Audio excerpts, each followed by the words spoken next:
So you want to read, but you don't know where to get started. Today I'm going to be running through my top 10 books of 2025. I read a lot of books this year, and these were the best of the bunch. For each book, I'm going to give a short summary of the plot, as well as my notes, my thoughts, why I ranked it in my top 10.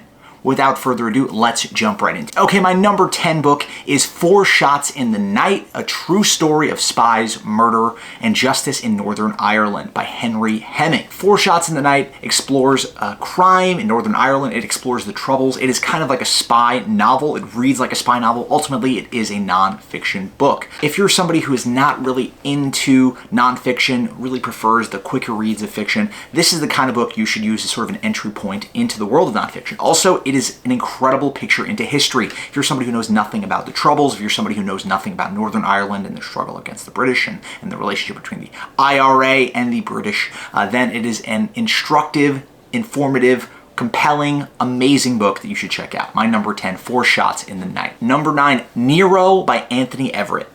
Okay, so Nero, the former prince, king of Rome, was essentially Joffrey Baratheon from Game of Thrones, the absolute villain, absolute nefarious, terrible king of the Seven Kingdoms, briefly, in Game of Thrones. This guy, Nero, is a clear influence on that character. He is this biography tracks the paranoid, narcissistic boy emperor who murders all his rivals, and Everett really brings Nero to life. He feels like a real character, even though this guy was alive so long ago. It is another one of these nonfiction reads that is well worth your time. My number 8 book is Clown Town by Mick Herron. It is the 9th book in the Slow Horses series.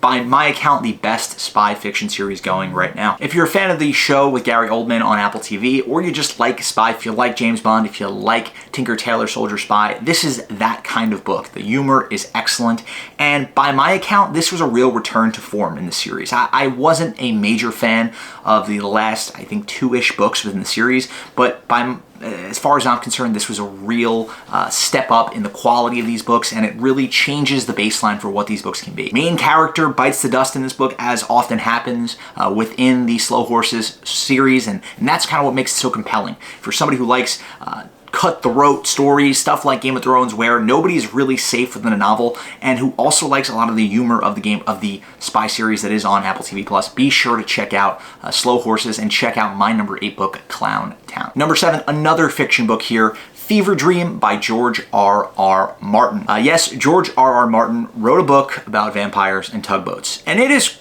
quite good, actually. Maybe a bit self-indulgent, maybe a bit really celebrating and luxuriating in the descriptions of the swamps in the Mississippi River, but it is a very, very fun read. Fever Dream is set on the Mississippi River. It follows a tugboat captain who makes a sort of nefarious deal, Faustian bargain with a gentleman who is connected to vampires, potentially, and chaos and terror and blood and death ensues. It is sort of a gothic horror vibe, a very far cry from a lot of what goes on in a lot of the more conventional fantasy storytelling that George R.R. Martin has become known for, but I think it's well worth a read for anyone who likes George R.R. Martin books and who is into, I don't know, vampires, genre fiction, that kind of stuff. It is not a quick read, so if that's what you're looking for, maybe leave it off your list. It kind of drags at the end, but it was still excellent. I love the world of this book. I just felt like a really fun vibe, and it's one that really stuck with me long after I read it. Okay, now my number 6, Creation Lake by Rachel Kushner. Now, for about 3/4 of this book, I thought this might be an all-timer for me. Maybe my number 1 book. Creation Lake is a strange, atmospheric, intellectually ambitious novel about a woman who's kind of on a spy integration mission to infiltrate an eco-terrorism group in France.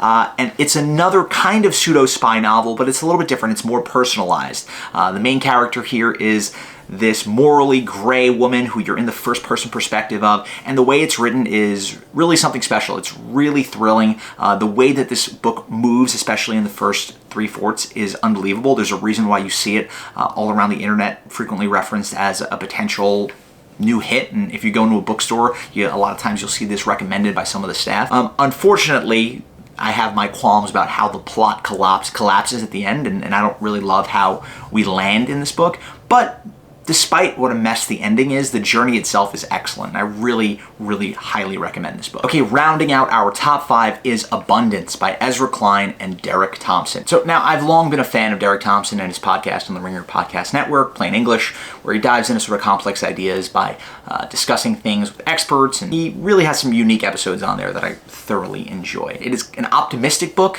while also being critical of political structures, and I think it's well worth a read for anyone who's maybe depressed by the news and doesn't see a path forward. It can be idealistic at times, but I do think it's sharp and well argued, and ultimately I came away really liking the fact that they took the time to write this book. You know, more positive, ideological, idealist books are good as far as I'm concerned, because things can just seem so dire at times. So check out Abundance if this sounds up your alley. Next up, my number 4, East of Eden by John Steinbeck. Finally got around to reading this. It is regarded as a classic. East of Eden is a retelling of the story of Cain and Abel, expanded into a meditation on choice and morality and generational inheritance. It's a classic for a reason. It is a book that has stood the test of time. And yes, there are pages upon pages of descriptions of the beautiful California countryside, because that is just John Steinbeck. That's how Steinbeck does it. But the real strength here is the characters. The characters are exceptional, complex, flawed, well-drawn. I loved this book, even though it did seem like it was quite a behemoth throughout this. It's a longer book, so it is quite a project, but it did ultimately finish as my number 4 book on the year. My number 3 book in 2025, none other than The Spy and the Traitor by Ben McIntyre. Another spy book on this list. This one is nonfiction, though. It's a real-life Cold War story that reads like John le Carré, reads as quickly as any spy novel that you may find. It actually happened, though. That is the unbelievable part of the story. It follows a senior KGB officer working for British intelligence. Very tense, this real-life story of how he gets in, how he gets out, the intelligence he's passing along to the British Secret Services, the lives that intelligence ultimately saves, and the important work of the Cold War. It is thrilling, and again, it feels like a movie, which is something I can't recommend enough. I listened to part of this by way of audiobook, so if you're somebody who listens to audiobooks, maybe worth checking out, because it is a well-drawn audiobook. And I think that ultimately, if I did listen to this, like the whole thing as an audiobook, I would have enjoyed it just as much as I did reading it. My number 2 book on the year is The Path to Power by Robert Caro. Now, this is the first of a series of books on Lyndon B. Johnson, the former president of the United States. Now, these books are long, they are dense, but they are amongst the best biographies in any genre ever written. There's a reason that this guy, Robert Caro, is like 90 years old. He's still writing these books because they are behemoths. Caro is the author of the famous Robert Moses book that has gone viral in many years, or in recent years, because of just how breathtaking and unbelievable it is as a work of biography.